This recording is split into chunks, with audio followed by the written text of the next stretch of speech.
Amados, nós vamos dar continuidade à nossa série de mensagens e oportunamente estamos refletindo sobre a reforma protestante neste mês que completa então os 507 anos, de que um fato tão importante aconteceu, que foi de fato um divisor de águas, para que igrejas se tornassem genuinamente evangélicas, saindo então de uma rota equivocada em todas as áreas para, de fato, as Escrituras Sagradas como um retorno à Palavra de Deus.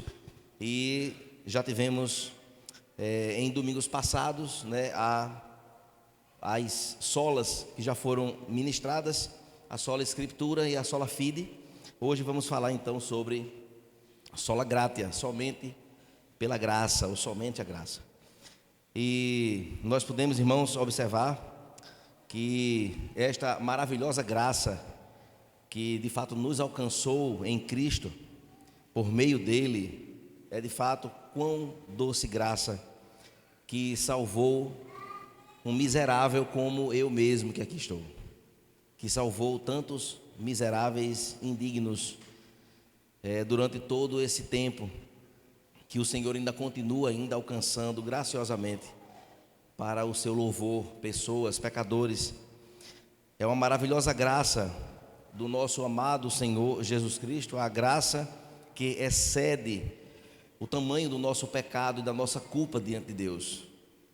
De fato, irmãos, vamos falar hoje sobre esta maravilhosa graça, a graça de Jesus, maior do que todos os nossos pecados. Como o meu coração e a minha boca, então, poderia corresponder a esta tão grandiosa graça, se não expressar gratidão e louvor a Ele, porque sem Ele nós estávamos perdidos, caminhando para a perdição eterna, e jamais podemos nos esquecer deste tão grande feito que foi o derramar desta graça sobre vida de pecadores, mudando completamente o nosso destino eterno para viver para a glória dEle e para a eternidade com Ele. Os reformadores, irmãos, eles entenderam de fato a importância, da graça de Deus descrita na sua própria palavra, na palavra de Deus, para o ensino sobre a salvação. E é nesta tônica que nós vamos nos dedicar hoje na nossa ministração, falando o sola gratia e compreendendo que somente pela graça nós somos salvos, não pelas obras, mas pela graça. E queridos, como é importante relembrarmos desses conteúdos e buscarmos refletir sobre estas verdades, que nos faça hoje retornarmos à compreensão do que de fato tão grandioso aconteceu nas nossas vidas. E se há alguém em nosso meio hoje aqui que ainda não foi alcançado por esta graça, quem sabe hoje seja uma oportunidade de compreender as Escrituras, de que o Espírito Santo fale ao seu coração e proporcione o abrir dos olhos, o destampar dos ouvidos, a compreensão iluminada acerca de quem é Jesus verdadeiramente. Assim, queridos, nós vamos fazer uma leitura bíblica que vai fundamentar a nossa ministração, que está no Evangelho de João, no capítulo 6, e os versos do 35 até o verso 48. Evangelho de João, capítulo 6, os versos do 35 até o verso 48. Nós vamos fazer esta leitura.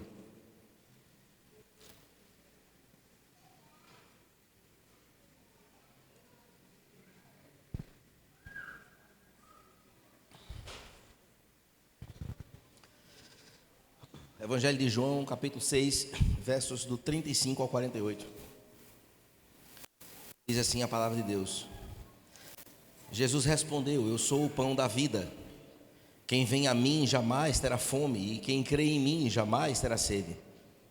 Porém, eu já disse que vocês não creem, embora estejam me vendo. Todo aquele que o Pai me dá, esse virá a mim, e o que vem a mim, de modo nenhum o lançarei fora.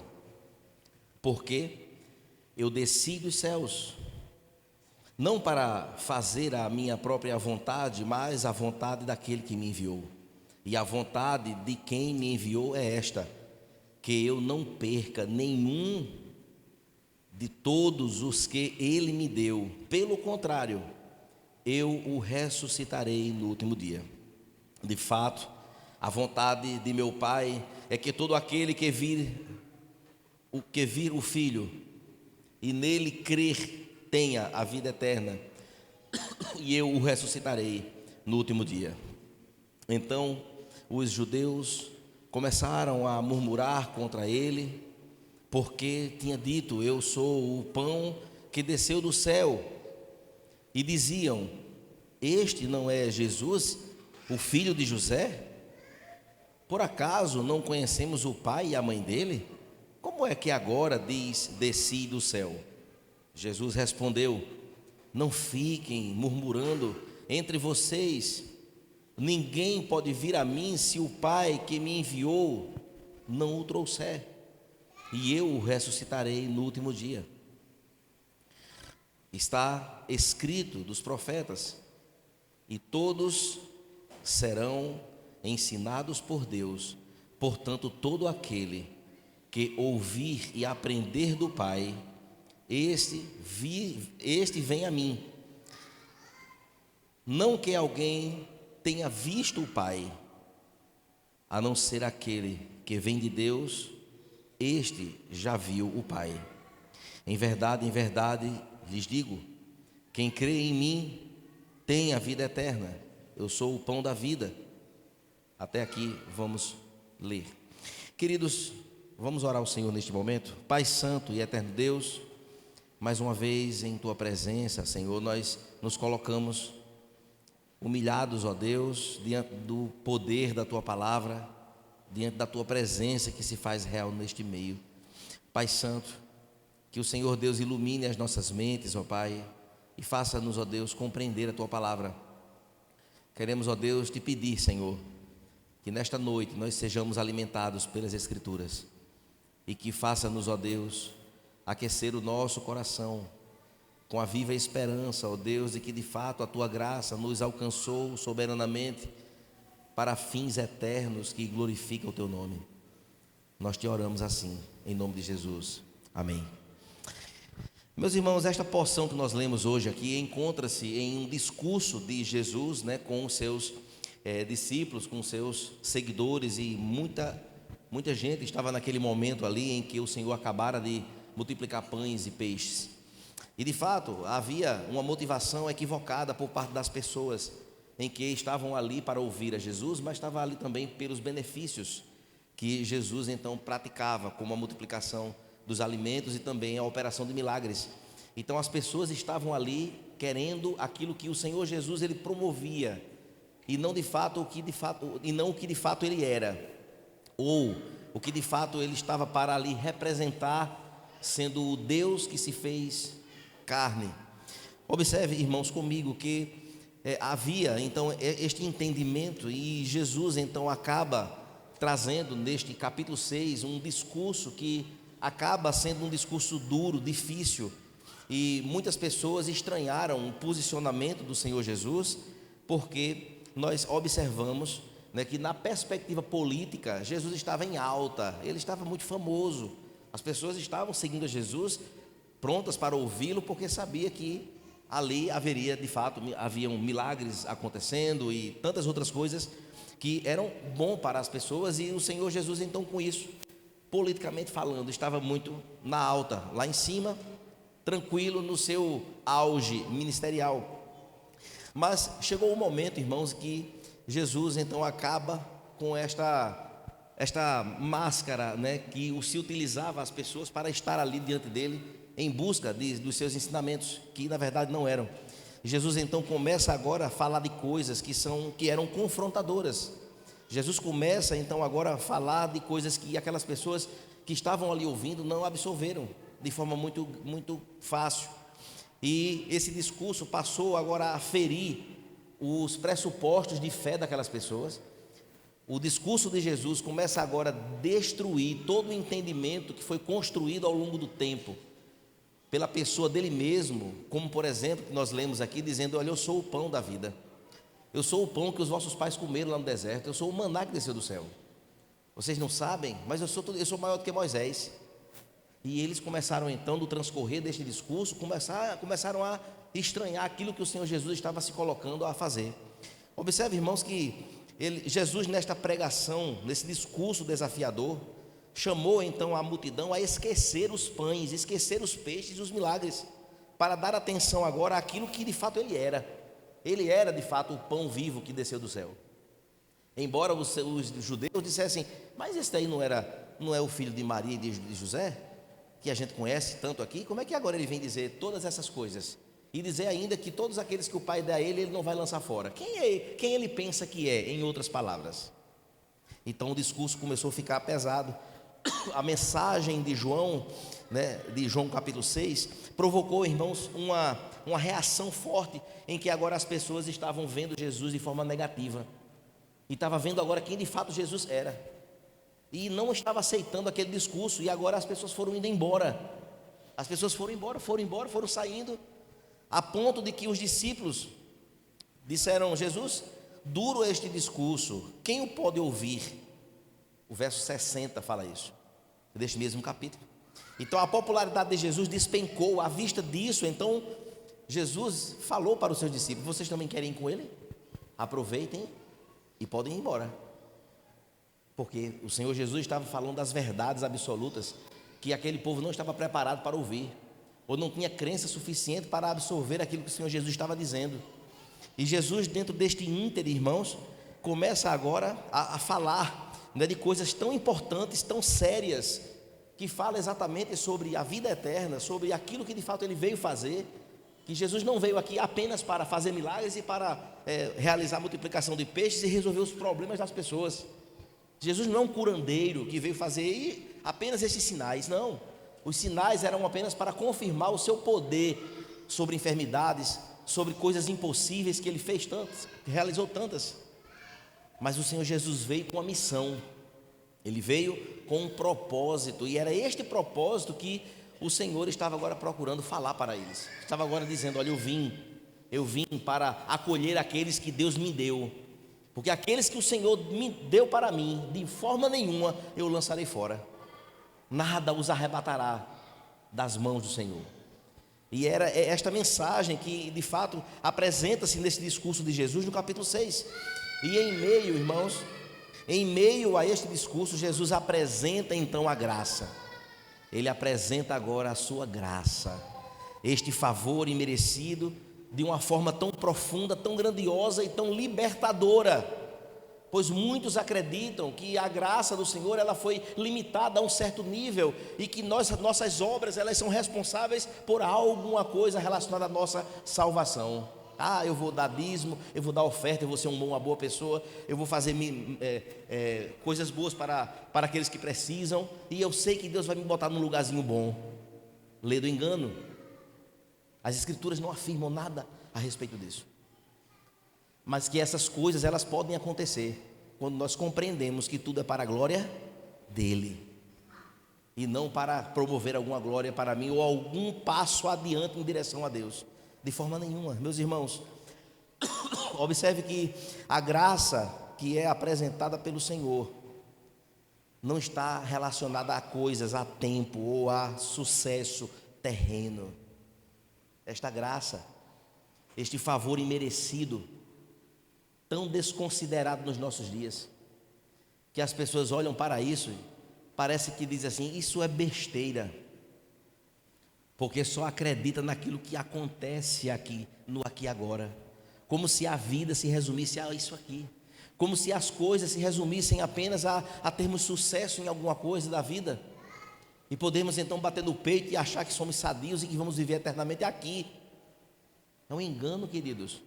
Precisamos de fato observar as nossas vidas e buscar então compreender de que forma eu respondo ao meu Deus, que derramou tão grandiosa graça sobre a minha vida que eu não merecia nada, eu merecia era o inferno mesmo. Mas Ele, pelo seu grande amor, mudou essa minha história, como mudou a de tantos aqui. Assim sendo, amados irmãos, o sínodo de Dort, cunhou então esta expressão sola gratia. ou somente pela graça?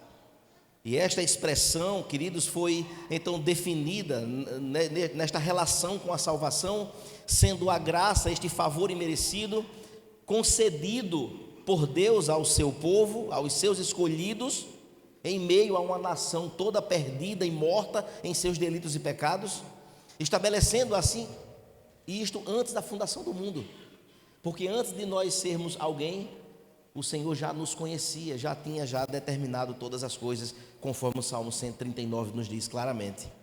Assim, queridos, como os profetas, os apóstolos, os pais da igreja, os puritanos, os reformadores, os avivalistas, todos compreendem a expressão e a verdade de que a salvação é uma obra soberana de Deus.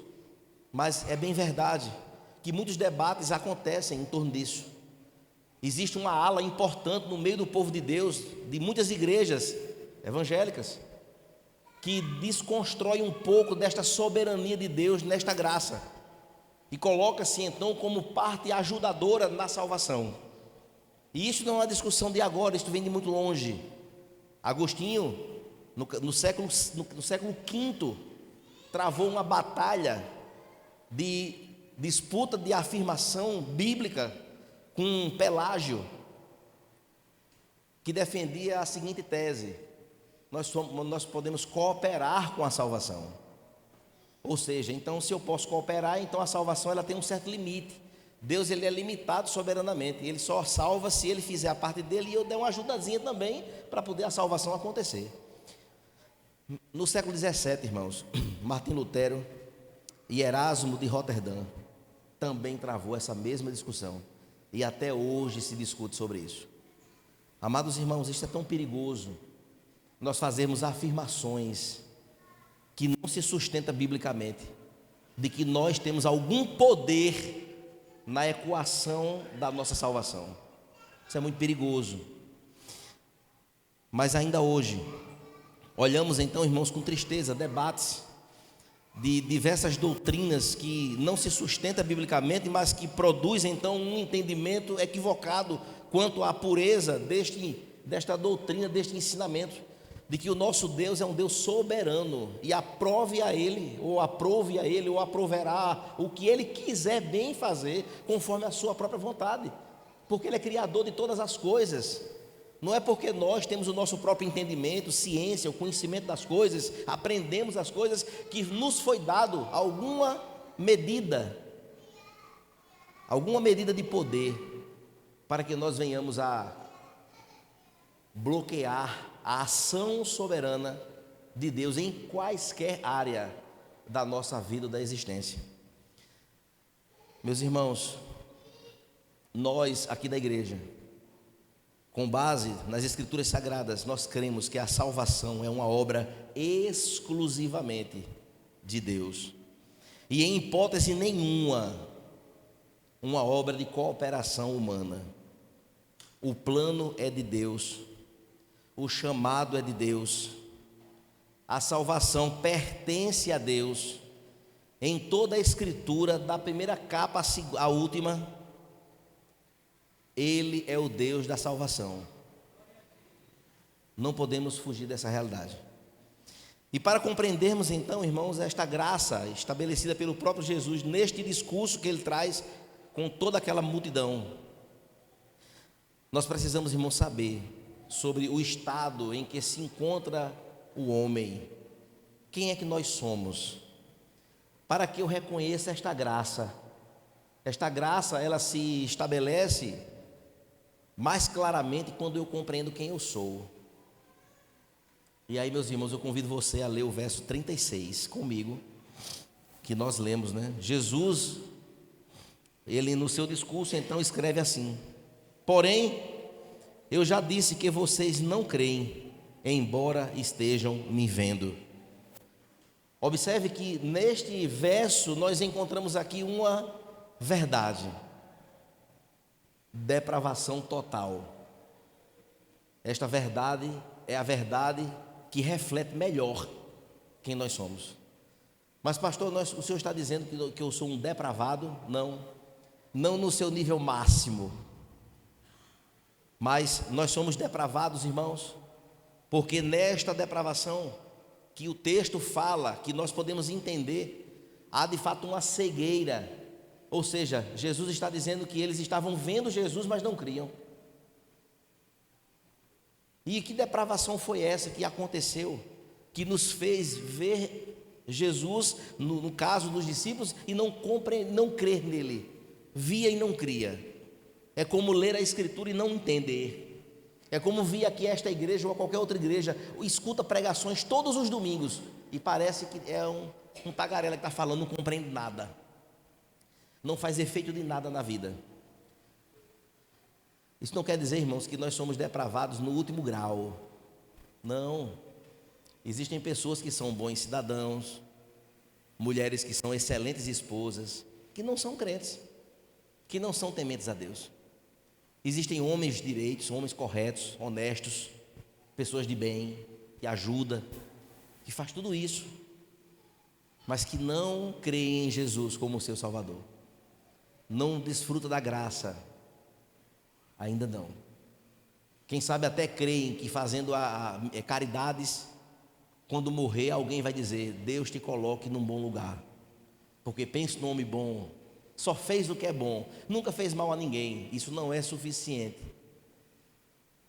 Se a graça não alcançar o coração daquele, a situação dele é difícil, eternamente falando. Mas, irmãos, observe comigo, queridos, que cada ser humano, então, ele é gerado com a natureza pecaminosa, a natureza de Adão e Eva após a queda, pois eles lá tiveram a oportunidade de escolher obedecer a Deus ou não.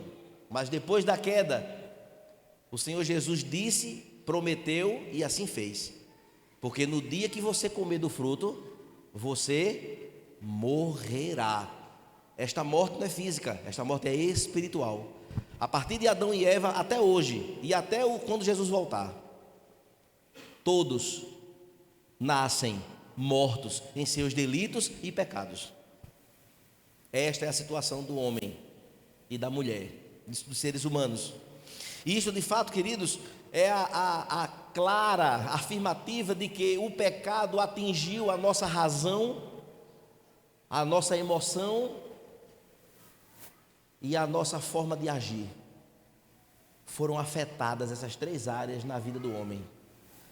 O homem é capaz de ter uma vida ética, moral muito boa, mas é capaz de fazer as piores atrocidades.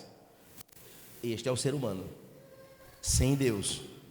Assim, queridos, observamos que os homens, eles não são tão pecadores assim nas suas realizações de vida comum, como nós falamos aqui. Esta situação estabelecida, queridos, é de fato uma necessidade de redenção, que alguém de fato morresse pelos nossos pecados para que nós fôssemos justificados diante do Senhor.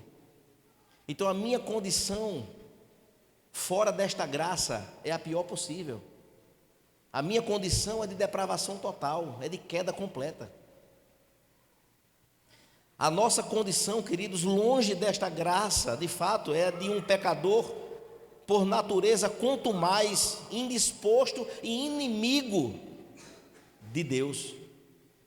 Essa falazinha que diz assim: fulano é um amigo do Evangelho. Não, nunca diga isso, que existe alguém amigo do Evangelho. Quem não teve ainda o seu entendimento iluminado pelo Espírito Santo e não consegue ver a Cristo como seu Salvador e rendeu-se a Ele, pode ser uma boa pessoa, vem à igreja, assiste o culto, tudo, e de fato assiste o culto, não cultua, assiste, como uma apresentação de um teatro, porque cultuar só aqueles que rendem o seu coração ao Senhor por uma ação do próprio Deus. E isso, irmãos, é de fato extremamente importante para a nossa compreensão. Mas observe, irmãos, que neste meio desta construção de compreensão da graça que o Senhor Jesus ele ensina no capítulo 6, é no verso 37 que ele fala sobre a eleição incondicional, ou seja, aqueles que o Pai deu a ele. E assim, meus irmãos, o verso 37 diz: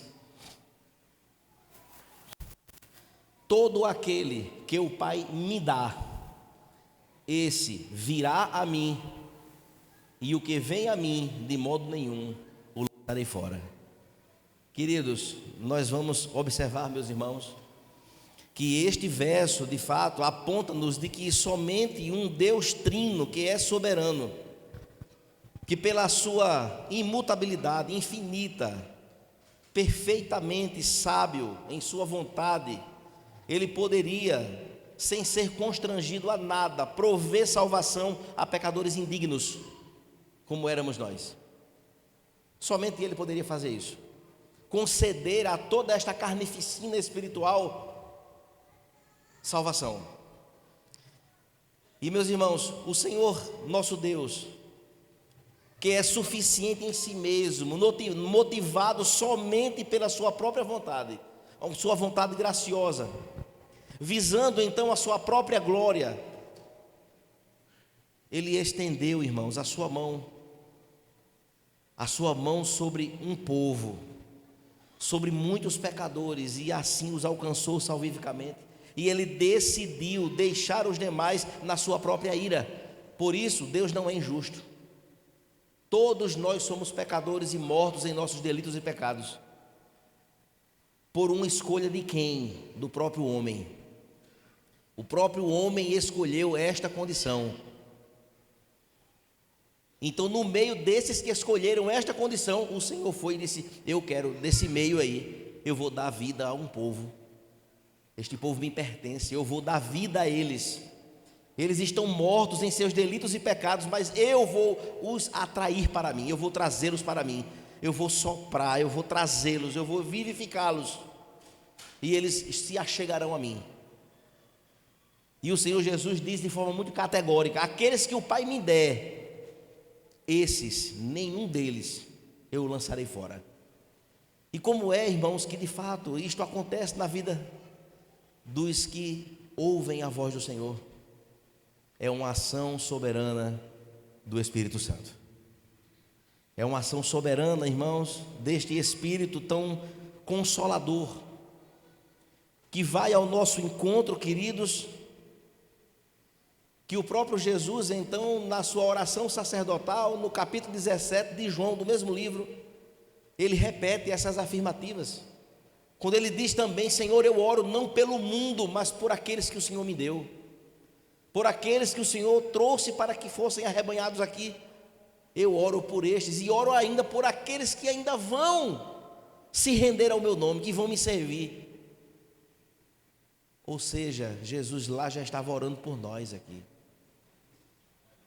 E meus irmãos, que coisa tão linda, que coisa tão profunda podermos perceber o cuidado de Deus, de nesta graça, nesse instrumento tão glorioso, exaltar o seu próprio nome, glorificar o seu próprio nome com a sua tão benfeitoria de salvar pecadores indignos. E se nós nos consideramos, irmãos, envolvidos nisso, deveríamos ter um coração alegre, feliz, até constrangido, de dizer: Senhor, o Senhor me deu algo muito grande. É como alguém, irmãos, que está vivendo uma doença incurável nos últimos dias de vida, e de repente chega alguém lá na cama onde o doente está, pega na mão e diz assim: você é meu. E esta frase cura completamente a pessoa, e a pessoa não vai mais morrer. Isso seria muito grande, mas ainda é muito mais do que isso. Ele mudou o meu destino e o seu, que estávamos indo pela perdição debaixo da ira deste Deus, para que quando nós fecharmos os nossos olhos desta realidade, pudéssemos não estar com Ele, mas estar agora já em sofrimento, como a parábola do rico e de Lázaro nos diz claramente. Mas Ele disse: vocês me pertencem, vocês são nação exclusiva de minha propriedade, vocês são menina dos meus olhos, vocês são meus, vocês me pertencem, eu fiz de vocês filhos, co-herdeiros com Cristo. Isso foi o que Ele fez. E quando nós olhamos alguém que vive envolvido com uma igreja qualquer, evangélica, em qualquer parte do mundo, e que vive descuidadamente destes aspectos e desses desaguares de tantos acontecimentos importantes que aconteceram, que a Bíblia nos traz, o que é que nós percebemos? Sentimos tristeza, irmãos, porque parece que a pessoa não entendeu ainda, não compreendeu ainda o que é esta graça, o que é de fato o efeito gracioso daquilo que o Senhor fez nas nossas vidas. Olhando, irmãos, para os versos 37, ainda o finalzinho, vamos pegar um pouquinho dele, e o verso 40, pula para o 40, nós vamos encontrar, irmãos, uma coisa que talvez muitos não compreendam muito bem ainda, mas hoje vamos tentar explicar, que é a expiação limitada. Observe que o finalzinho do verso 37 diz que esses virão a mim. Esses quem? Esses a quem o Senhor determinou que fosse seu povo, os escolhidos. Mas no verso 40, irmãos, o Senhor Jesus diz: de fato, a vontade de meu Pai é que todo aquele que vir o Filho, ou que vier ao Filho, e nele crer, tenha a vida eterna, e eu o ressuscitarei no último dia. Observe, meus irmãos, comigo, que somente um Deus assim poderia cunhar tal autoridade de estabelecer então esses parâmetros de busca e também de sacrifício de Cristo sobre o seu povo. E aqui duas perguntas ressaltam para nós: Cristo morreu na cruz para nos dar uma chance de sermos salvos, ou Ele morreu na cruz para nos salvar? Esta é a grande pergunta que nós precisamos responder, irmãos.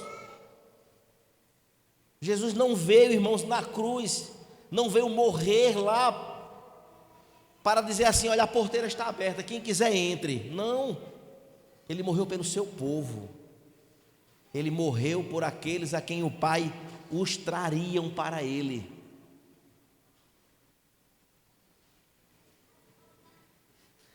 Porque aí cabe uma terceira pergunta, irmãos: na nossa salvação, de quem é o mérito? O mérito pertence a quem? Será que eu tenho alguma salvação para um poder meu mesmo decidir se eu vou aceitar Jesus ou não? O meu aceitar a Jesus, ou sei lá, como foi na sua oportunidade, levantar a mão ou dizer eu quero ser crente, isso aí já é uma atitude visível daquilo que já aconteceu anteriormente. Porque o Espírito Santo de Deus é que tem este poder de mexer nas nossas convicções. E meus irmãos, muitos entendem até que a salvação que aconteceu nas nossas vidas foi pela presciência de Deus, ou seja, Deus nos fez e Ele já sabia que nós iríamos aceitar. Por isso Ele ajeitou a história para poder dar tudo certo. Negativo. Se fosse assim, meus irmãos, o mérito era nosso. Jesus sabe que eu vou aceitar. Então, se Ele sabe que eu vou aceitar, Ele vai fazer tudo para que tudo dê certo na história. Negativo. Não tem nada de presciência. A salvação, irmãos, não está nas nossas mãos, em nenhuma fração, mas ela é soberana. A nossa salvação é pela soberania de Deus. Ele nos concedeu, irmãos, e salvou desde a eternidade. A salvação é um dom gratuito de Deus ao homem, e ela é dada somente pela graça de Deus e não mais por um outro tipo de mérito qualquer. Cristo, o Deus homem, Ele, como representante dos eleitos, que Ele veio a este mundo, Ele supriu com suficiência a satisfação da justiça de Deus. Havia um juízo sobre as nossas vidas, mas Ele veio para pagar no nosso lugar. Ele veio para cumprir como representante nosso, e de forma suficiente, de forma satisfatória, Ele assim satisfaz a justiça de Deus. Esta graça, irmãos, fez isso em nós, recebendo então Ele no nosso lugar a nossa condenação, para que somente eles pudessem então serem declarados justos. Eles quem? Aqueles a quem o Pai trariam para que Jesus assim os acolhesse. E meus irmãos, a morte de Cristo, queridos, é uma morte vicária, ou seja, uma morte substitutiva no meu e no seu lugar. Ele se fez, irmãos, pecado por nós.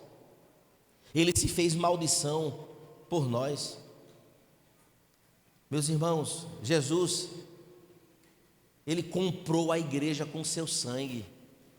Está em Atos dos Apóstolos, capítulo 20 e o verso 28. Ele comprou a igreja é dele. Nós fomos comprados pelo seu sangue.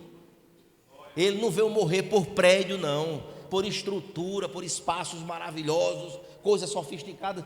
Isso para ele não vale nada.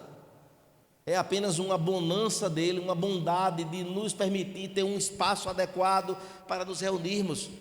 Mas Jesus veio morrer pelo seu povo, por vidas que estavam perdidas, e que Ele agora nos fez filhos para o louvor da sua glória. Essa é a verdade, irmãos. Observe, queridos, que o profeta Isaías disse em seu livro que Ele levou sobre si as nossas dores, as nossas enfermidades. O castigo que nos traz a paz estava sobre Ele, e pelas suas pisaduras nós fomos sarados. Aprove a Deus moê-lo. Ele assim foi para a cruz, sendo moído como uma ovelha muda para o matadouro, sem dizer uma palavra. Mas foi no último momento quando disse: está consumado. Como disse, está paga a dívida. E agora nós fomos justificados pelo poder gracioso de Jesus para vivermos em novidade de vida, irmãos. Isto é presente que nós recebemos.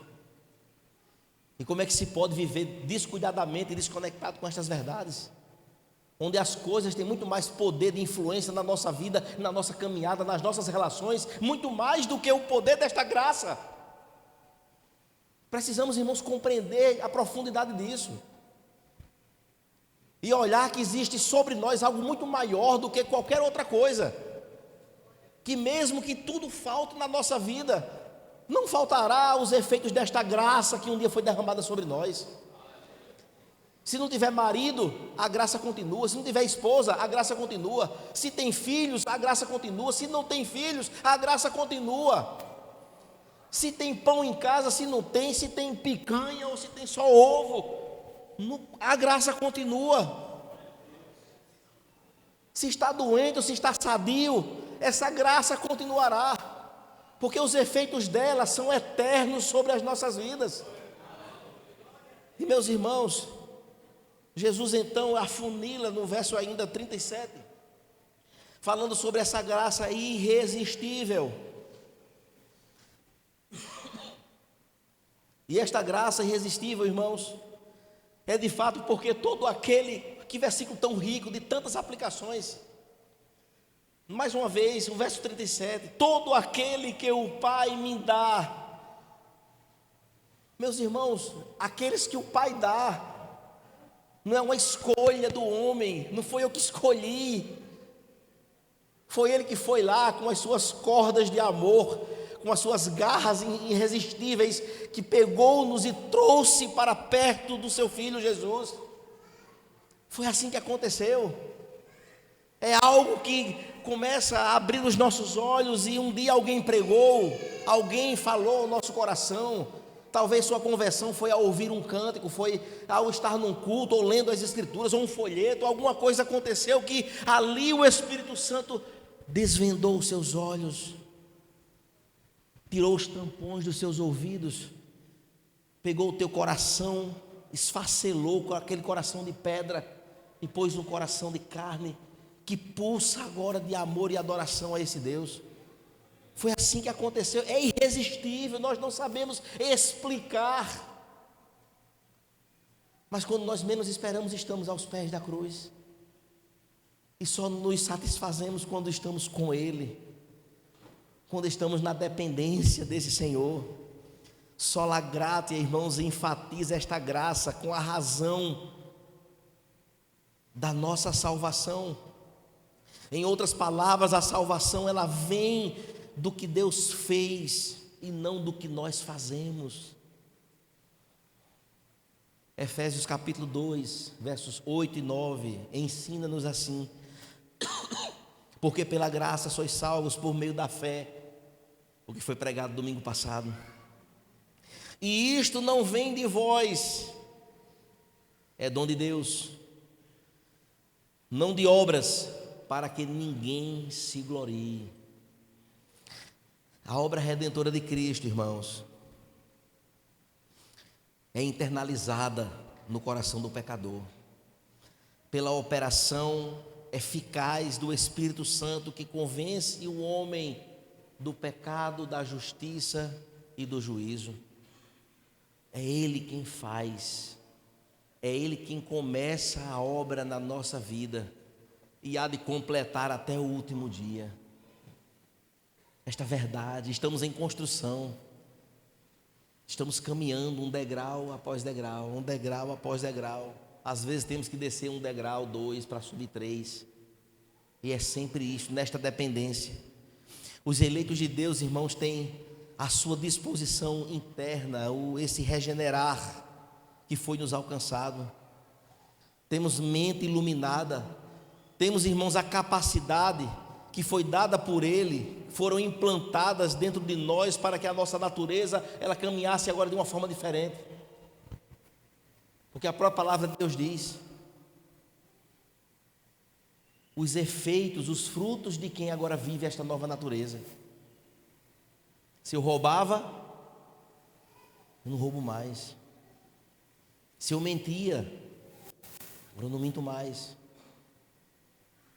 Um monte de coisa que eu fazia, tudo foi rupturado, para que agora eu busque viver de forma que agrade a esse Deus que ressuscitou a minha vida do império das trevas e me transportou para o reino do Filho do seu amor, Jesus. Meus irmãos, isso aconteceu, queridos, com os apóstolos.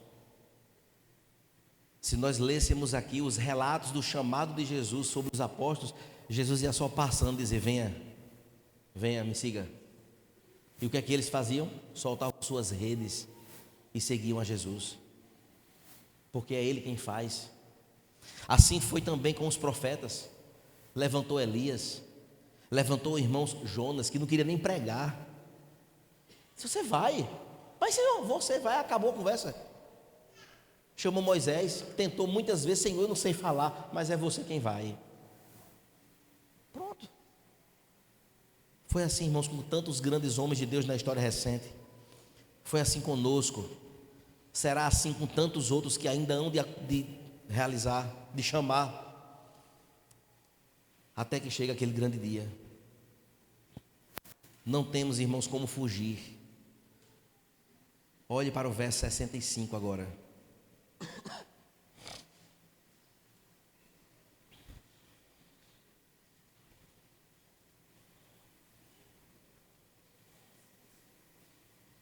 E prosseguiu, palavras de Jesus: por causa disso é que falei para vocês que ninguém poderá vir a mim se não lhe for concedido pelo Pai. Se o Pai não der, não adianta. Se o Pai não despertar, não trazer pelo seu Santo Espírito, é perdido. Vamos viver uma vida inteira dentro de uma igreja, e se essa transformação não acontecer, não é a igreja que vai garantir-nos a eternidade com o Senhor. E isto é muito sério. O que eu estou trazendo aqui é muito sério, que nós precisamos estar atentos a isso. Observe, meus irmãos, que no verso 47 há um parâmetro importante de uma palavra. No verso 47 deste mesmo capítulo: em verdade lhes digo, quem crê em mim tem a vida eterna. Quem crê em mim tem. Não é quem crê em mim vai ter a vida eterna. Não, já tem. Ou seja, aqueles que creem verdadeiramente, são de fato esses que o Pai está trazendo. A eles já foram dados a esses a vida eterna, eles já têm. E eles se achegam ao Senhor. E o Senhor Jesus disse: de forma nenhuma eu os lançarei fora. Eu não vou perder nenhum será perdido, nenhum. E meus irmãos, como isso é tremendo, como isso deveria nos trazer bastante alegria, ainda mais. E dizer: Senhor, no meio de uma multidão de pessoas, o Senhor me escolheu, e o Senhor já me deu a vida eterna. Nós já temos a vida eterna, estamos somente aguardando o grande dia, primeiro da nossa partida, e segundo, pela vinda do Rei dos Reis, que vai nos chamar pelo nome e vai nos convidar a adentrar os portais eternos para viver eternamente com Ele. Meus irmãos, mas eu gostaria de ler, irmãos, um texto em Romanos, capítulo 8, verso 30. Eu poderia ler aqui uma centena de textos bíblicos, mas selecionamos alguns aqui, apenas esse mais de Romanos capítulo 8, verso 30.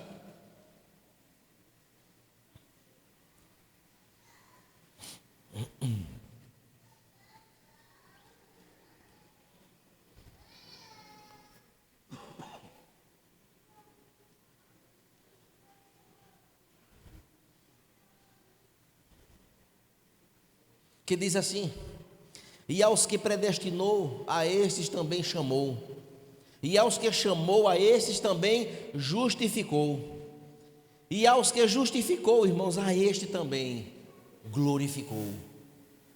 Ou seja, de A a Z, de uma capa a outra, é tudo Ele quem faz, é Ele quem realiza, é Ele quem diz como vai ser, é Ele a grande autoridade sobre as questões de salvação que nos envolvem.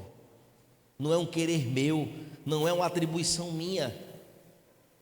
E precisamos lembrar, irmãos, se a salvação estivesse na mão de alguém, poderia ser que o plano de Deus fosse frustrado. Mais ou menos assim: rapaz, eu queria tanto salvar fulano de tal, mas ele não quer de jeito nenhum, então fique sem a salvação.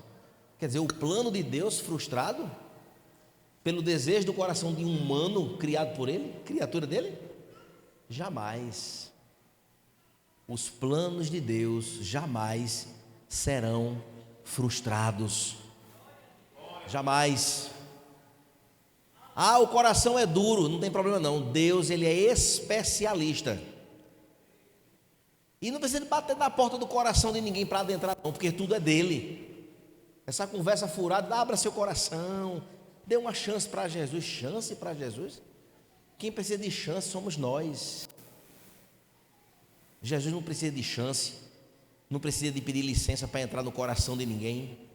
Será que se naquele caminho de Damasco, com Paulo, Jesus chegasse lá: Paulo, calma aí, para aí um pouquinho, eu queria convidar você para ser crente, acabe com isso, está perseguindo as igrejas, mude isso. Será que Paulo aceitaria? Paulo dizia assim: saia da frente, senão eu vou passar por cima do Senhor. Mas não, diante do poder do Rei dos Reis, Paulo caiu, e ainda disse: sim, Senhor. Por que me persegues, Paulo? E Paulo ficou com seus olhos cegos. E agora? Vai ver o quê? Nada, está lá rendido.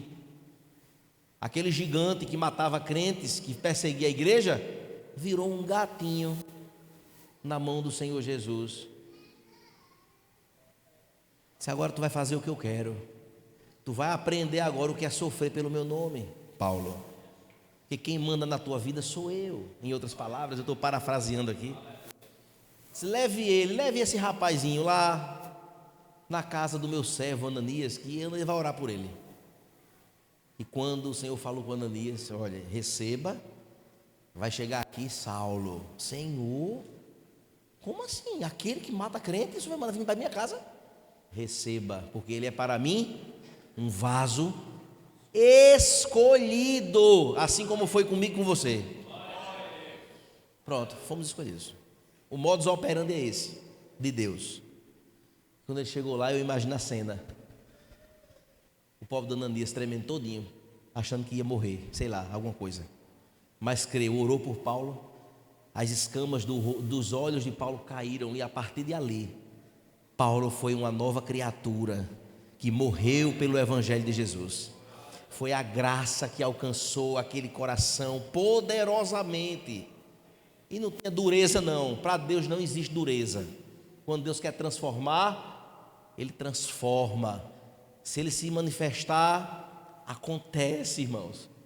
E isto é o que a graça faz. Observe, meus irmãos, que aqueles que o Senhor alcança, também, finalmente, eles perseverarão até o fim. A perseverança dos santos, queridos, é uma doutrina lindíssima, que o Senhor, que escolheu, que trouxe, que derramou da sua graça, que transformou, Ele sustentará até o final, firmes na caminhada. Não seremos perfeitos ainda, porque não fomos glorificados. Haveremos de errar? Sim, podemos, é possível, mas teremos tristeza ao errar. Nos arrependeremos rapidamente e queremos voltar à comunhão com o Senhor o mais rápido possível. Aqueles que verdadeiramente, irmãos, eles vivem agora como alcançados por esta graça, nesta perseverança, eles vão poder recorrer ao Senhor Jesus. E assim, queridos, o verso 47, ele nos diz: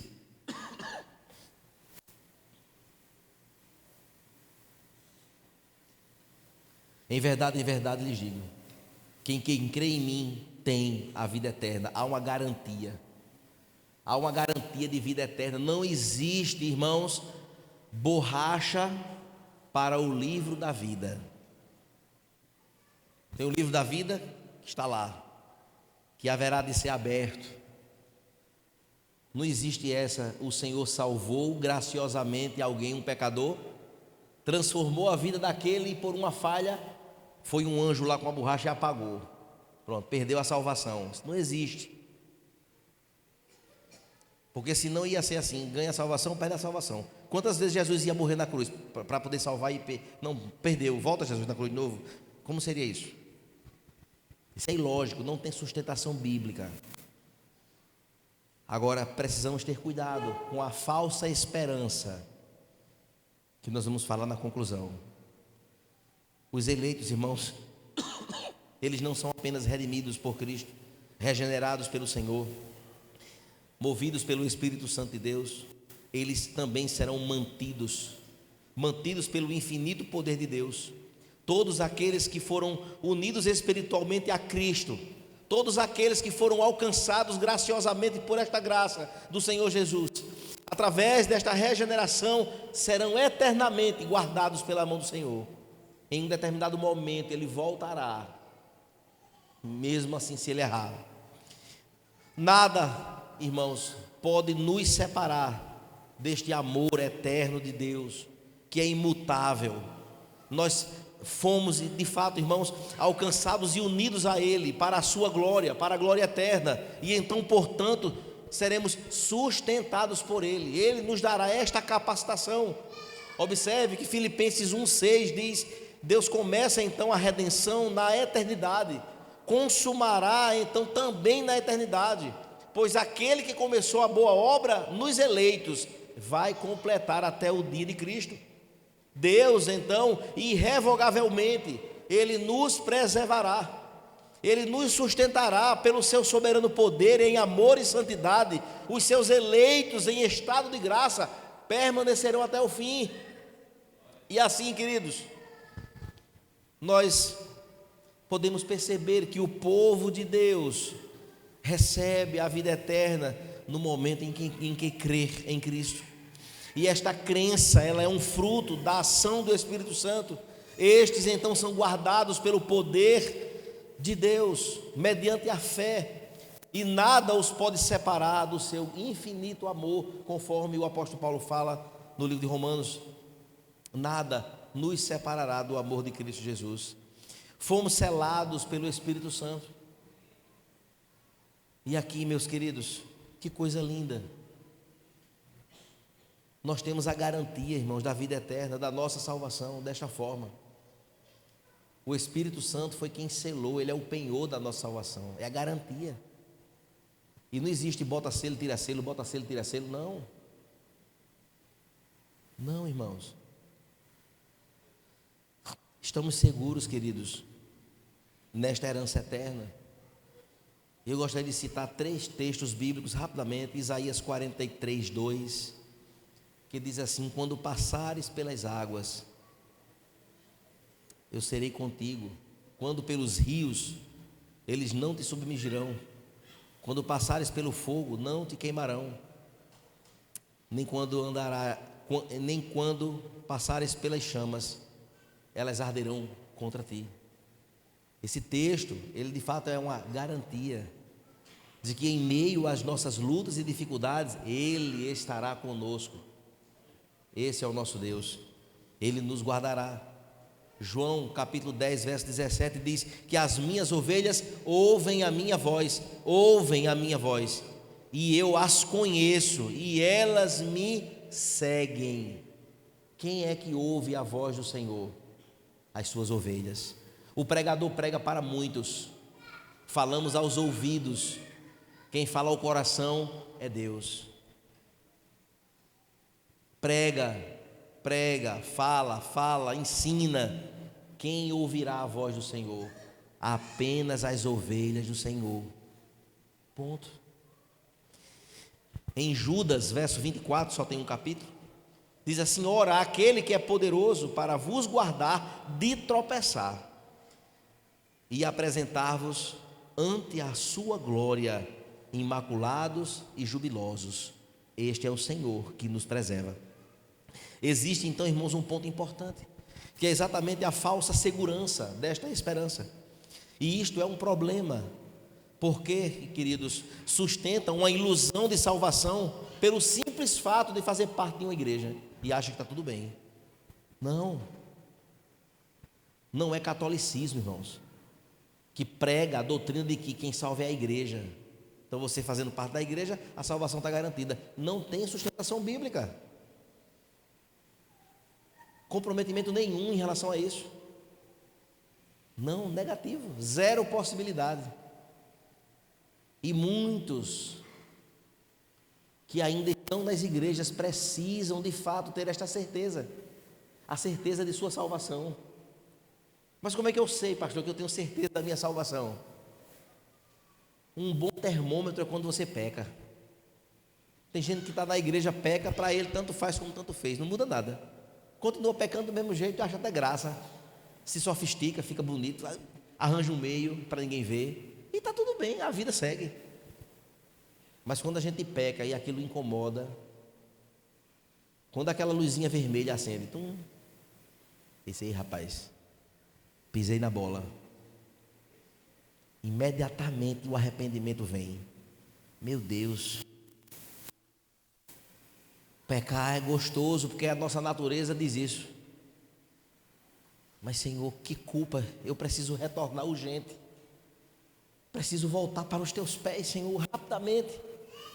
Isto é um sinal de que nós pertencemos a Ele. Queridos, para concluir, quero convidar o louvor para vir cantar, que vão cantar conosco, e eu encerro trazendo apenas 4 pontos importantes e a gente fecha. Queridos, Deus nos salvou não por causa dos nossos méritos, não é porque eu ou você somos inteligentes, não é porque nós somos bonitos, não é porque nós somos da classe A, B, C, D, sei lá, não porque eu sou muito habilidoso, não é porque eu sou de família tradicional, não é porque eu sou muito inteligente na faculdade, eu sou o cara, eu sou um empreendedor de sucesso. Não são por méritos, irmãos, nossos, a salvação nos alcançou. Sola Gratia nos diz, irmãos, que apesar dos nossos deméritos, Ele nos salvou. A salvação, meus irmãos, não é uma conquista pelas obras, mas é uma oferta de graça. A salvação então é pela graça, mediante a fé. E eu preciso compreender isso com muita clareza. Em segundo lugar, irmãos, Deus ele nos salvou não pelos nossos esforços, mas pelo sacrifício do seu Filho. Não é porque eu sou uma pessoa esforçada, que compro, pago, não falta um culto, não isso, não aquilo. Tudo isso é importante, mas não é por isso que nós somos salvos. Não é por essas razões. A salvação não é um resultado do esforço humano, mas da ação divina de Deus. Não é pela presciência, ou seja, como Deus conhece o futuro, Deus já sabia que Ivan ia ser crente e um dia ia aceitar. Aí o mérito é meu, não é de Deus. A soberania se limita nisto. Não é, irmãos, o fruto do meu trabalho, não é o meu sacrifício, mas é o sacrifício de Cristo na cruz, que nos pagou, que nos deu a vida eterna. Deus nos salvou, irmãos, não pelos nossos predicados morais, não foi por conta disso, mas por sua imerecida graça. Graça, irmãos, é um dom imerecido. Deus dá a salvação a pecadores indignos. E por último, Deus nos salvou, irmãos, não para que exaltássemos a nós mesmos. Quando nós olhamos para a nossa salvação, nós temos que encarar isso, sabe como? Com temor e com tremor. Dizer, meu Deus, como foi grande, como foi, Senhor, desproporcional a tua medida de amor e de graça sobre a minha vida. Meu Deus, eu não merecia de jeito nenhum. Como é que pode o Senhor me dar uma coisa dessa? É nesta medida. É olhando, irmãos, para estas verdades, que nada tem a ver com um troféu pessoal que esta graça me alcançou, não.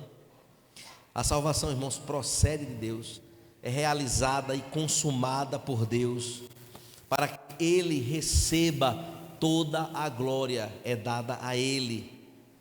Hoje somos filhos de Deus, herdeiros de Deus, a menina dos seus olhos, somos troféu da graça de Deus. Sabe esta frase? De fato, tudo que melhor aconteça em nossa vida, como de fato uma premiação, um troféu, seja a glória dEle, e para a glória dEle, para todo sempre. Amém. Fiquemos de pé, vamos orar ao Senhor, e em seguida os irmãos cantam.